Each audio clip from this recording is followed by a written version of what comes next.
depth of surface is exciting for us because it is 16 Northern California artists who are working in our context, and this allows us to invite them into the university. It's also been great in terms of looking for work that fits this idea of pattern and surface design that leaves the surface, that becomes an object, that took us all over the Bay Area looking for artists who are working in this language of textiles. There seems to be a real interest right now in the Bay Area about fiber art and about artists working kind of within the fiber art realm but working outside of it too, so it's not necessarily like traditional fiber art. This is a kind of a transcription of a quote. Walter Benjamin is talking about storytelling and how because there's no more community gathering around things like weaving and spinning, that the actual act of storytelling is disappearing. In this piece, it's actually sort of all about the birth of my daughter. I'm sort of exploring the curiosity of what our relationship is going to be. It's really nice to see the show in its entirety. The way sort of ideas and thoughts and sort of thematic courses are bouncing around the room is really excellent.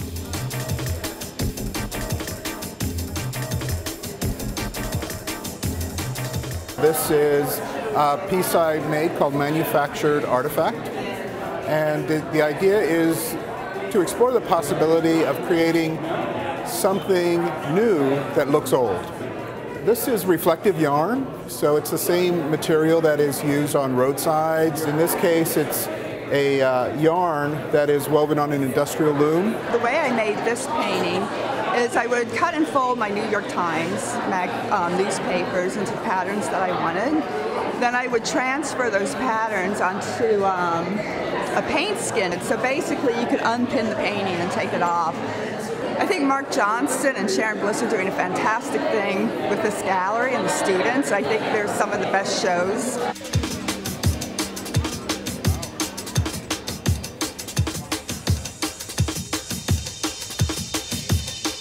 I'm part of the exhibition design class here in the Fine Arts department, which essentially runs the Fine Arts Gallery on campus. I say for this piece, Manglar Lam wanted some spots more dramatically lit than others, as opposed to the piece behind me, Ali Naschke-Messing, who wanted very even lighting. So it varied from artist to artist. I think the only thing I knew about lighting before was like wattages and temperatures. But there's a lot to making a 3D piece pop out and giving it life. Basically the tears, even though they're filled with the alphabet, they make no words, and the piece itself is very aware of the loss to my audiences. They have no idea what the tears say, and that's one of the first questions that I'm asked is that, what do they say? And the fact is that they say nothing. And a lot of times I feel like, having been here so long as an immigrant, I've lost both languages. I can't really communicate with either. And I guess my language is the visual language that I use.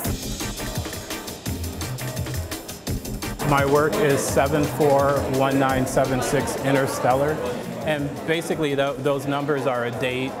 It's July 4th, 1976. We used to have these 4th of July parades, and so I wanted to create a piece that was really like about childhood for me, and kind of, you know, looking up in the sun and looking at the grass and stuff like that. This project is called Vision of New Fields. I became really fascinated with early childhood learning toys. It's kind of great to be back here at State with this project because I recently got my MFA here. It really changed the way I work in that I became really interested in this process of creating patterns. These two are part of a series of hand-woven, hand-dyed tweeds that are based on Scottish estate tweeds. This piece is interior decorator, and this one is hairdresser. All of the fabrics that I make have language coded into them in a very specific way. I experience synesthesia, which causes me to see a color associated with every letter of the alphabet. What I do in this work is really address the relationship between text and textiles, that the idea of language and words are intricately related to weaving. In general, my artwork looks a lot at dichotomies. So on a formal level, I'm juxtaposing the steel and the organza. And in a more conceptual way, I'm thinking about systems and networks. Each knot relates to a number. It does start from a documentation about my body and kind of the idea around how do you take a very subjective, personal experience and then translate it into this objectified, and it's supposed to be kind of laid out as like a scientific specimen.